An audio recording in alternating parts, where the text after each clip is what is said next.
I mean, I joke about the fact that it took almost as long as he was in prison to make, but it really did. And the reason for that is because you wanted it to be just right. Yes, and you know, the challenge of trying to put his story into just 2 hours and 20 minutes was a big, daunting task. And most of that is what do you leave out? And because he's had such a rich life. And as you heard earlier, you know, he said, until you fail, you know, you got to, at least until you succeed, you got to keep trying. And with the movie, it was very much that kind of spirit, that I knew there's a great story here. And finally, I think we did harness the magic. And it really is something that's celebrating Madiba. But we show him because he's, in a way that he said, I have weaknesses and I have strengths. Show me as I am. I think that's the strength of that movie, because it just shows the multifaceted nature of this man, that he himself said, I am no saint. And you show that a bit as well. But the last time you and I spoke, we were not in this position in which we find ourselves, where Odadu Nelson Mandela is no longer part of us in this lifetime, is in terms of him being physically around with us. But how are you feeling today, having worked so closely with him, having been commissioned by him himself to make the movie? How are you feeling? You know, this whole sort of process from last Thursday through to today is kind of all very surreal.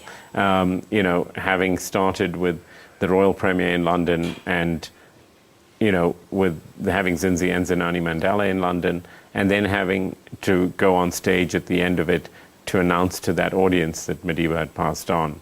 And we then left the next day, came home, all of the activities that have prevailed. But, you know, I think Madiba's spirit is everywhere, and it still is there. It was there with us in London before, you know, when we started the film, and here we are today, you know, going to the house, going to all the memorials, and feeling the people and their energy and support of, and love and admiration for Madiba. You know, that's going to be there forever. And I think certainly Madiba, his presence for us as South Africans, as people of the world, you know, it's been quite fascinating to see this outpouring of love. And I think going into a movie theater and watching it with the audience pre and post, it's quite fascinating that there's an emotional and experience that people are having while they're watching the film. On Saturday and Sunday, I sat with audiences, just public audiences, just to see how it felt compared to the week before.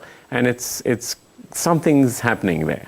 And of course, Madiba will remain with us as well through his teaching, his legacy, and through his conduct and what he taught with us. They will always remain with us. You touched on pre and post his death and how people reacted to the film. I think many people will be going to movie houses also to get a sense of that time, of that history. How close is it to the actual story? Look, it's based on the autobiography Long Walk to Freedom.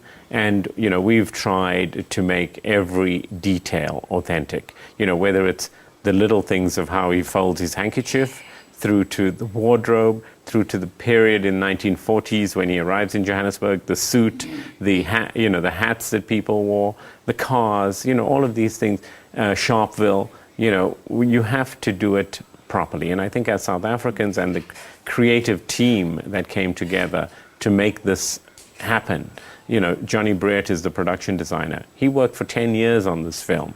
We built sets of the prison, of Robben Island, of the courthouse. And, you know, when you have someone like Ahmed Kathrada, who was in prison with him, and he left Robben Island, came to the film set and said, wow, it looks exactly the same. But all of those people, like Winnie Mandela, Kathy, Zinzi, Zinani, the family that allowed us to tell the story, allowed us to do it, and then when they saw it, they were very supportive. And that, I think, is the main testament of, you know, that thousands, tens of thousands of people that came together to make this film.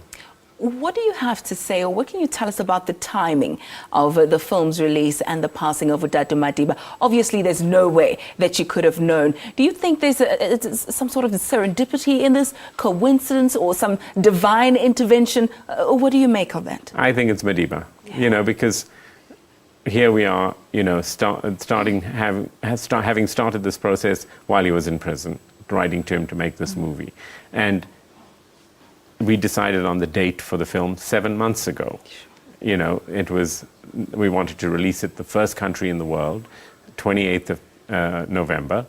And that was the date we put it out. And here, you know, for 10 days we had him with us in spirit when we did the premiere, you know, all of that kind of stuff across the country, and here in the middle of it, you know, but it's quite something. It's quite fascinating. It was as if he's preparing us. He said, I'm preparing you, I'm leaving now, I just want to leave you with something to remember me by. Well, even, you know, here we were in London for that royal premiere, and Zinzi and Zinani were together, you know. They would have been in two different places. Amazing serendipity. We'll have to leave it there because we can go on and on about Dadu Nelson Mandela, and congratulations again, the movie being very well received because of the man that it depicts as well, and the artistic creativity, I think, around that. I think you treated it with the utmost respect possible without taking away the human element of the movie. So my thanks to you again. Thank you, Ayana. Thank you so much. Thanks. And we will continue.